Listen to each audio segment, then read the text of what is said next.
28শে জানুয়ারি 2010 ঢাকা কেন্দ্রীয় কারাগার। রাত 9:30 থেকে 11টা পর্যন্ত ঢাকা কেন্দ্রীয় কারাগারের আশপাশ ও কারাগারের অভ্যন্তরের সব বিদ্যুৎ একযোগে বন্ধ হয়ে যায়। বন্ধ হয়ে যায় বললে ভুল হবে, বন্ধ করে দেওয়া হয়। 1.5 ঘন্টা ঢাকা কারাগারের মতো স্পর্শকাতর জায়গায় কেন বিদ্যুৎ বন্ধ করে রাখা হয়েছিল সেটা একটু পরে বলি। আগে বিদ্যুৎ আবার ফিরে আসার পর কারাগারের অবস্থা কেমন ছিল সেটা বর্ণনা করা যায়। ঢাকা কেন্দ্রীয় কারাগারে ওই দিন কয়েদিদের সবার ভেতরে এমনিতে কিছুটা অস্থিরতা কাজ করছিল, কারণ তারা জানতো জেলখানায় সেদিন 5 জনের ফাঁসি কার্যকর হতে যাচ্ছে। আর যে 5 জনের ফাঁসি কার্যকর হতে যাচ্ছে তারা সকলেই ছিল অত্যন্ত বিনয়ী, কারাগারের সকলের প্রিয় মানুষ।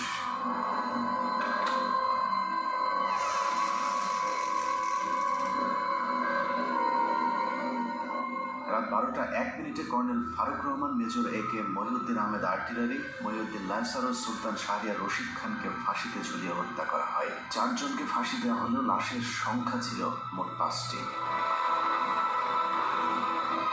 ফাঁসি কার্যকরের পরদিন যথারীতি 5টি লাশ পাঠানো হয় যার যার গ্রামের বাড়িতে, কিন্তু একটি লাশের ক্ষেত্রে বিশেষ নিরাপত্তা ব্যবস্থা রাখা হয়েছিল, আর সেটাই হলো চুয়াডাঙ্গার সূর্য সন্তান মেজর বজলুল হুদার। মেজর বজলুল হুদার বাড়ি চুয়াডাঙ্গার হাটবোয়ালিয়া গ্রামে। সেদিন র্যাব পুলিশের উপস্থিতি দেখে মনে হয়েছে আইন শৃঙ্খলা বাহিনী বোধহয় চুয়াডাঙ্গাবাসীর বিরুদ্ধে যুদ্ধের প্রস্তুতি নিচ্ছে। যুদ্ধের এই আয়োজন ছিল মূলত মেজর বজলুল হুদার মরদেহ যেন কেউ দেখতে না পারে সেটা নিশ্চিত করা। লাশ কেন দেখতে দেওয়া যাবে না সেটা জানতে আমরা হাটবোয়ালিয়া গ্রামের মানুষের বক্তব্য শুনতে চেয়েছিলাম। বললো ভাই না আসার সময় আমি আমার ঘটে যাবো এর মধ্যে পুলিশের টন, শুধু টন পুলিশের দ্বারাই যারা মসজিদে এমন হয় আসা যায় না। তারপর কিছুক্ষণ পরে শুনলাম ভাই না আসছে বলে দিই। প্রশাসনের লোক ছিল, ওনার লাশটা প্রথমে হাটবলে ফিল্ডে হয়, প্রচুর লোক। প্রথম অবস্থায় বাড়ির ভিতরে ঢুকতে দিয়েছিল না, আমার জানাজাত লোক লাশটা ধোয়ার কথা, কিন্তু পুলিশের বাধার কারণে আমি লাশটা ধোয়াতে পারিনি। লাশ আসার পরে তার প্রশাসনের লোক যারা আসছিল লাশ নিয়ে, তারা যেখানে টাইম দিয়েছে তাকে দাফন করতে হবে। যে দেশের মানুষের জন্যই মনে করেন সবসময় ছিল, দেশের মানুষের পাশে থাকতো সবসময়। চুয়াডাঙ্গার মানুষের কাছে মেজর বজলুল হুদা ছিলেন এক আদর্শের প্রতীক, যে কারণে আইন শৃঙ্খলা বাহিনীর ব্যাপক উপস্থিতি আর জোর জবরদস্তির পরেও প্রিয় মানুষটিকে শেষবারের মতো একটু দেখতে চাওয়া মানুষের ঢল ছিল চোখে পড়বার মতো। আইন শৃঙ্খলা বাহিনীর নির্দেশনা ছিল 5 মিনিটের মধ্যে মেজর বজলুল হুদাকে দাফন করতে হবে, কিন্তু জনরোষের মুখে আইন শৃঙ্খলা বাহিনী পিছু হাঁটতে বাধ্য হয়। প্রিয় মুখটাকে গোসল না দিয়ে কিছুতেই চুয়াডাঙ্গার মানুষ তার দাফন করাতে চাননি। বাধ্য হয়ে প্রশাসন তাদেরকে আধা ঘন্টা সময় বেঁধে দিয়েছিল দাফন করবার জন্যে। 4টা-5টার দিকে আসলো, লোকজন নাই, একেবারে মানে সম্পূর্ণ একেবারে হলো কোনো মানুষজন ঢুকতে দিয়েছে না। তাহলে কর্মকর্তা আমাকে জিজ্ঞেস করলো কেমন উনি লোক ছিল। তা আমি তখন বললাম যে সে কেমন মানুষ ছিল এটা আপনার কিছুক্ষণ পরে দেখতে পারবেন। তো যে এত ভালো মানুষ তাহলে এরকম একটা কাজ করলো কেন? তার মধ্যে যে কাজ করলে এই কারণে সে তো নিজের জন্য করে না, সে তো দেশের জন্য করছে। যারা 15 আগস্টে ছিল তারা সবই মুক্তি ছিল, কেউ কোনো পাকিস্তানি ধরে লাগবে না, সব মুক্তি ছিল। তারপরে লাশ আসলো, এত পরিমাণ লোক সরকারের নিয়ন্ত্রণে সে লাশ এই এলাকার জনসাধারণ সিনিয়র হল, এবং এত পরিমাণ লোক হয়েছে যেটা নজিরবিহীন একটা ঘটনা। পুলিশের আন্ডারে থাকবে না, আমরা আমাদের লাশ আমরা হলো আমাদের আন্ডারে কী হবে, দাফন হবে। পুলিশের আন্ডারে রাখতে চেয়েছিল, পুলিশের আন্ডারে তো না, সেগুলো পুলিশের আন্ডারে তো স্বাভাবিক নিয়ম সেগুলো আমরা আমরা আমরা একটু সরকারি কাজে আমরা দাফন। তো আমরা বললাম যে না, দাফন ওইভাবে না, আমাদের পারিবারিকভাবে বা এলাকার মানুষের হলো দাফন হবে তার। অতএব তারা তখন হলো দিতে বাধ্য হয়েছে। হাজার হাজার মানুষ চলে এসেছে মেজর বজলুল হুদাকে এক নজর দেখার জন্যে। হাটবোয়ালিয়া বাজারে এত মানুষ এর আগে হয়তো কখনো কেউ দেখেনি। গোসলের অনুমতি দিচ্ছিল না। এই সময় আলমডাঙ্গা থানার যিনি ওসি ছিলেন উনি খুবই খারাপ আচরণ করছিলেন। আমাদের তারা হুমকি দিত, হ্যান ত্যান পুলিশ আইসে আমাদের বলতে না লাশ তাড়াতাড়ি মাঠে। প্রশাসন খুব তাড়াতাড়ি করে চাপ দেয়, ধোয়া টোয়া এগুলা বাদ দিয়ে, গোসল টোসল বাদ দিয়ে দাফন করতে হবে এমন পুলিশের নির্দেশ ছিল, এবং সাথে ঢাকার থেকে টিমও আসছিল।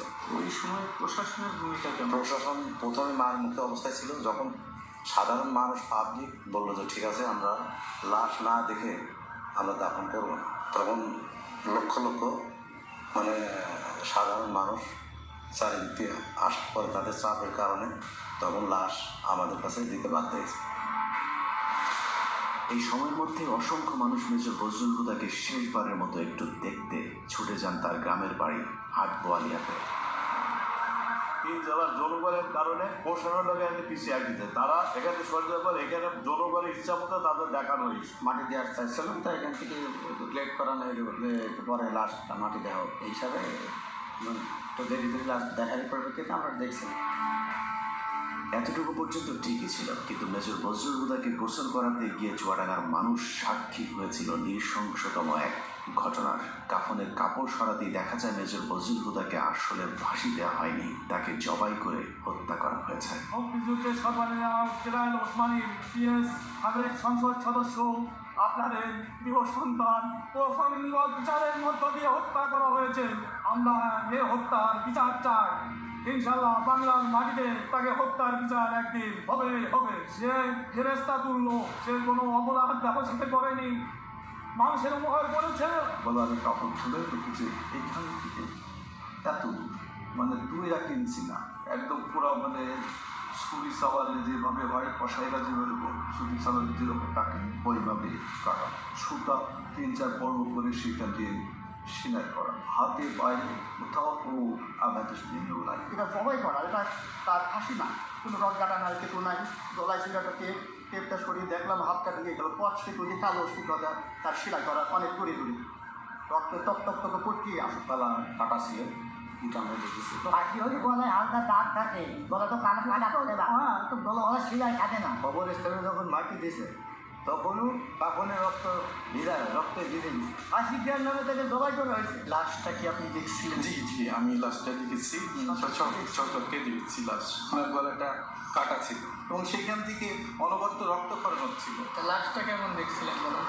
লাশটা দেখছি যে এটা তো লাশ মানে জেল কোড অনুযায়ী সেরকম তো হলো জবাই করা হয়নি, কিন্তু পুরাপুরি জবাই করেছে সে হলো এটা হত্যাকাণ্ড। পুরা রক্ত বাড়াচ্ছে, কেমন ছিল একেবারে সম্পূর্ণ গলা কেটে রক্ত বাড়াচ্ছে, তখন পর্যন্ত যখন আসে তখন পর্যন্ত রক্ত বাড়াচ্ছে। গলা কাটার পরে ওখানে সেলাই দেওয়া এরকম কিছু দাগ না সেলাই কাটার পরে তারপরে হলো সেলাই দিচ্ছে। কফিন খোলার পরে আমরা তখন দেখি যে তার মুখ এবং সব কিছু রক্তে ভেজা, ফাঁসি দেওয়া লাশ তো মানে রক্ত থাকার কথা না। তারপর যখন গোসল করানোর জন্য নেওয়া হয় দেখি যে গলা এখান থেকে এ পর্যন্ত কাটা এবং মোটা সুতা দিয়ে সেলাই করা। ধোয়ানোর পরও যখন খাটিয়ে করে লাশ নিচ্ছি তখনও রক্ত কিন্তু তাজা রক্ত টপ টপ পড়ছে। ভিডিওর সময় কি দেখেছিলেন একটু বলেন তো? ভিডিও করার সময় দেখছিলাম এই সাইডে একটা বড় আকারে একটা দাগ দেখছিলাম।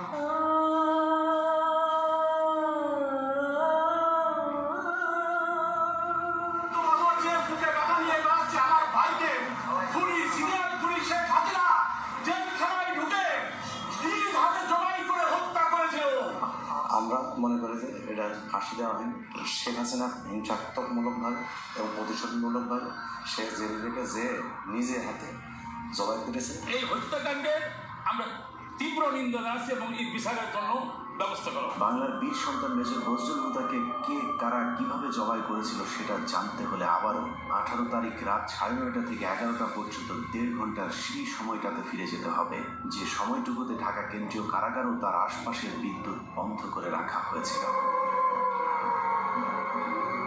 ওই রাতে ঢাকা কেন্দ্রীয় কারাগারে কয়েক ঘন্টায় যা ঘটেছিল তা হলিউডের হরর থ্রিলার মুভিকেও হার মানাবে। অনুসন্ধানে জানা যায় 2010 সালের 28শে জানুয়ারি রাত 9টার পরপরই জেল গেটের ভেতরে মোট 2টি কালো গ্লাসের গাড়ি প্রবেশ করে। ওই গাড়ির একটিতে এসএসএফ এর সদস্যদের সাথে শেখ হাসিনা এবং অপরটিতে জাহাঙ্গীর কবির নানক, ইসমাইল হোসেন সম্রাট, তৎকালীন ঢাকা বিশ্ববিদ্যালয়ের ছাত্রলীগের দুর্ধর্ষ ক্যাডার সিদ্দিক নাজমুল আলম ছিলেন। ধারণা করা হচ্ছে ওই রাতের অপারেশনের পুরস্কার হিসেবে পরের বছর 2011 সালে ছাত্রলীগের কেন্দ্রীয় সাধারণ সম্পাদকের পদে বসানো হয় নাজমুলকে। এছাড়া সম্রাট ও নানকদেরকেও দেওয়া হয় গুরুত্বপূর্ণ দায়িত্ব।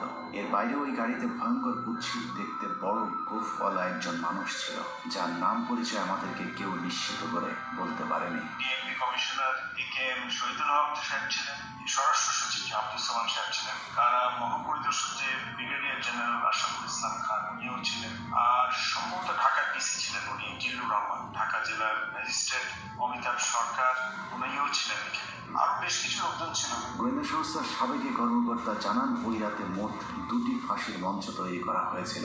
এই 2টি ফাঁসির মঞ্চে দুজন দুজন করে মোট 4 জনকে ফাঁসি দেওয়া হয়। দূর থেকে কোন 4 জনকে ফাঁসি দেওয়া হয়েছিল সেটা বোঝা না গেলেও 5ম জনকে ফাঁসি দেওয়া তো দূরের কথা, মঞ্চেই তোলা হয়নি।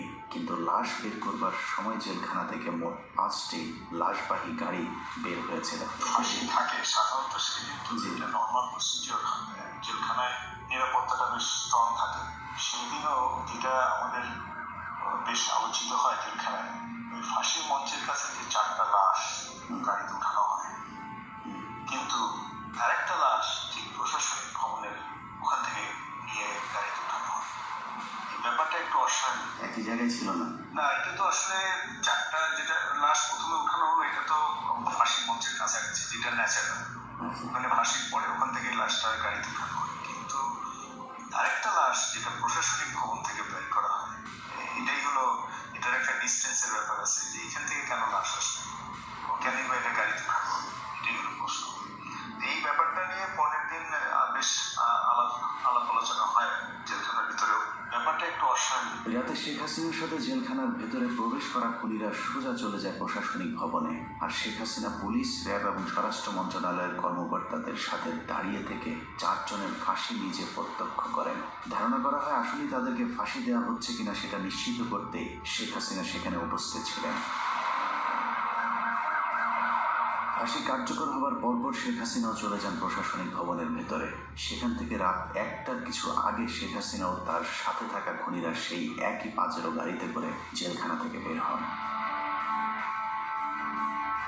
কারাগারের অন্য আরেকটি সূত্র বজলুল হুদার পরিবারকে জানিয়েছিলেন, সেই রাতে বজলুল হুদাকে কারাগারের প্রশাসনিক ভবনের একটি কক্ষে জবাই করা হয়েছিল, যেখানে শেখ হাসিনা নিজে উপস্থিত ছিলেন এবং বজলুল হুদাকে জবাইয়ের আগে তার বুকের উপর পা চাপা দিয়ে রেখেছিলেন শেখ হাসিনা নিজে।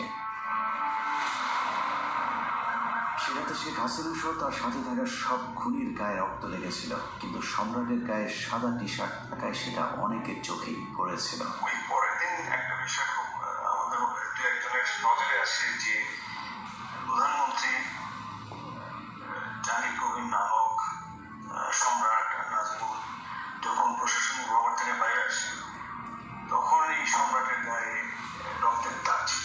2-1 এটা দেখতে পায়। এখন ব্যাপারটা হচ্ছে যে এই ধরনের জিনিসগুলো তো আমরা গ্যারান্টি দিয়ে বলতে পারছি না, কিন্তু তখন যে সময়, ওই সময় যে সমস্ত লোকজন উপস্থিত ছিল, যে এখন তারা সবাই এখন বাংলাদেশে বেশিরভাগই আছেন, পুলিশ প্রশাসনের মধ্যেও আছেন, এই সমস্ত অফিসার বা লোকজন যারা উইটনেস ছিল, যারা সাক্ষী ছিল, তাদেরকে এখন ধরলেই এই জিনিসটা মোটামুটি তদন্তের আওতায় আনা যায়। এবং তাদের পরিবার যেটা অভিযোগ করে যে তাকে জবাই করে মারা হয়েছে, এবং এই যে অস্বাভাবিক অ্যাক্টিভিটিসগুলো যেগুলো জেলখানার মধ্যে দেখা গেছিল ফাঁসির সময়, ফাঁসির পরবর্তীতে, এটা পরিষ্কার তদন্তের মধ্যে বের করাটা খুবই সহজ। ঘটনার বর্ণনা শুনে অনেকের কাছেই হয়তো অসম্ভব, অবিশ্বাস্য এক গল্পের মতো মনে হচ্ছে।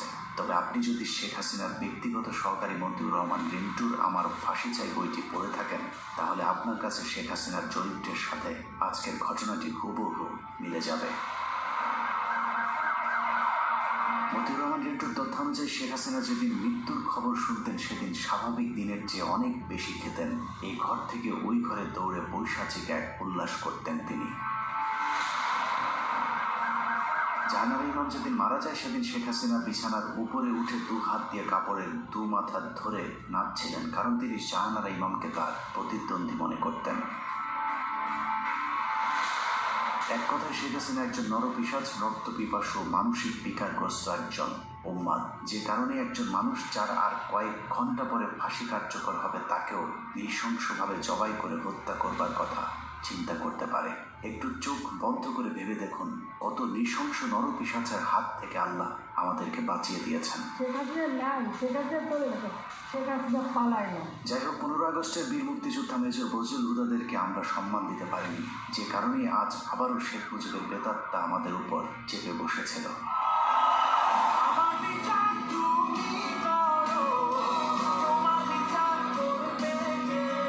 বাংলাদেশের মানুষ 2024 সালে শিক্ষার্থীদের হাত ধরে যেভাবে দুর্বিসহায় দুঃশাসনের কবল থেকে বেঁচে উঠেছে, ঠিক একইভাবে 1975 সালে major Dalim, colonel Rashid, colonel ফারুকার, মেজর বজলুল হুদারা এক অত্যাচারী মাদকাসক্ত বাকশালীর হাত থেকে 7 কোটি বাঙালিকে স্বাধীনতা এনে দিয়েছিল। Thousands of people are simply not getting food. It's not correct. Sheikh হাসিনার দুঃশাসন আমরা চোখে দেখেছি, কিন্তু শেখ মুজিবেরটা আমাদের থেকে আড়াল করে রাখা হয়েছে বলেই আমাদেরকে এখনো তাকে বিতর্কের ঊর্ধ্বে রাখার কথা শুনতে হয়। কিন্তু বাস্তবে শেখ মুজিব তার পরিবার আর দলের লোকজন ছাড়া অন্য সবাইকে তার কৃতদাসে পরিণত করেছিল। আজকে হারামজাদা, তা না হলে মানচিত্র খাবো। শেখ মুজিবের সময় কতটা অরাজক পরিস্থিতি ছিল তা মেজর বজলুল হুদার উইকিপিডিয়ার কয়েকটি লাইন পড়লেই পরিষ্কার হয়ে যাবে। মেজর বজলুল হুদা মেজর ডালিম আর তার স্ত্রী একটি বিয়ের অনুষ্ঠানে গিয়েছিলেন। সেখানে শেখ কামাল আর তার বখাটের বন্ধুরাও উপস্থিত ছিলেন। এদের মধ্যে সবচেয়ে উচ্ছৃঙ্খল ছিল গাজী গোলাম মোস্তফার ছেলে। গাজী গোলাম মোস্তফা ছিলেন শেখ মুজিবের সবচেয়ে আস্থাভাজন এবং ঢাকা মহানগর আওয়ামী লীগের সভাপতি। অত্যন্ত অসৎ প্রকৃতির এই লোকটিকে শেখ মুজিব রেড ক্রিসেন্টের চেয়ারম্যানের পদেও বসিয়েছিলেন, যিনি গরিব মানুষের চাল, তেল, কম্বল চুরি করে শেখ মুজিবের সাথে ভাগাভাগি করতেন। ক্ষমতার দাপটে বিয়ের অনুষ্ঠানে আসা মেজর ডালিমের স্ত্রীকে অসম্মান করার সাহস দেখিয়েছিল শেখ কামালের বন্ধুরা। এ সময় মেজর ডালিম ও বজলুল হুদার সাথে শেখ কামাল বাহিনীর ধস্তাধস্তির এক পর্যায়ে তারা মেজর ডালিম ও তার স্ত্রীকে তুলে নিয়ে যায়। তাদের খোঁজে একদল সেনাবাহিনী গোলাম মোস্তফার বাসায় অভিযান চালালে শেখ মুজিব তার পুত্র শেখ কামালের বখাটে বাহিনীর কোনো বিচার না করে উল্টো মেজর ডালিম ও বজলুল হুদার সেনাবাহিনী থেকে কমিশন বাতিল করে দেন। এভাবেই পুরো দেশটাকে বর্তমান শেখ হাসিনার মতোই পারিবারিক সম্পত্তিতে পরিণত করেছিলেন Sheikh Mujibur Rahman. Sheikh Mujibur Rahman did not deal with the political movement in a democratic way. He was virtually controlling the public, but he could not face the criticism. Mujib ক্ষমতায় টিকে থাকার জন্য হাজার হাজার রাজনৈতিক কর্মীকে হত্যা করে, আর রক্ষী বাহিনীকে দিয়ে উনি ওনার রাষ্ট্র ক্ষমতা টিকিয়ে রাখা দলের শাসন প্রয়োগ করার চেষ্টা করেন। এসব কারণে 2024 সালের মতো 1975-এর 15ই আগস্টে বাংলাদেশ সেনাবাহিনীর পাশাপাশি ছাত্র, শিক্ষক, পুলিশ সহ সর্বস্তরের মানুষ আনন্দ উল্লাস করেছিলেন। This is how Dhaka looks today. The same tanks on the streets, soldiers still on guard, and yet it is almost as if nothing had happened. There was no rioting, almost no reaction to Sheikh Mujib's murder. Sheikh হাসিনাকে যেভাবে কুকুরের মতো পালিয়ে যেতে হয়েছে, কেউ তার রক্ষায় এগিয়ে আসেনি, ঠিক একইভাবে শেখ মুজিবের লাশ ধানমন্ডি 32 নম্বরে পড়েছিল। কেউ শেখ মুজিবকে একটু দেখতেও আসেনি। কেউ কোনো পদক্ষেপ নিল না, ওই লাশ পড়ে থাকলো 32 নম্বরে। কেন? এত বড় সংগঠন, এত নেতা কোথায় ছিল? জানা যায় লোকজন দেখে পাওয়া যায়নি। 570 সাবানা রিলিফের কাপড়ে দাফন করা হয়েছিল বাকশাল মুজিবকে। তাদেরকে এক টুকরো কাপড়ও নিয়ে যান, কাপড়ের পাট ছিঁড়ে তারপর সেই কাপড় দেওয়া হয়েছিল। অন্যদিকে মেজর বজলুল হুদাদের জানা যায় পুলিশ দিয়েও মানুষের পাত ভাঙা জোয়ার আটকে রাখা যায়নি। মানুষের চাপে আধা ঘন্টার মধ্যে দুবার জানাজার নামাজ পড়ানো হয়েছিল। যারা জানাজায় অংশগ্রহণ করতে পারেনি, দ্বিতীয় জানাজায় নগরবালা ঈদগাহ মাঠে লক্ষ লক্ষ জনগণ সবাই লাইন ধরে দেখছে, দেখার পরে এখানে তাকে দাফন করা হয়েছে। মেজর ডালিম হুদাদের জন্ম আছে, মৃত্যু নেই। মরণের মধ্য দিয়ে তারা অমর হয়ে আজীবন বেঁচে থাকবে এদেশের মানুষের হৃদয়ে। ভাই কত বলে শেষ করতে হবে।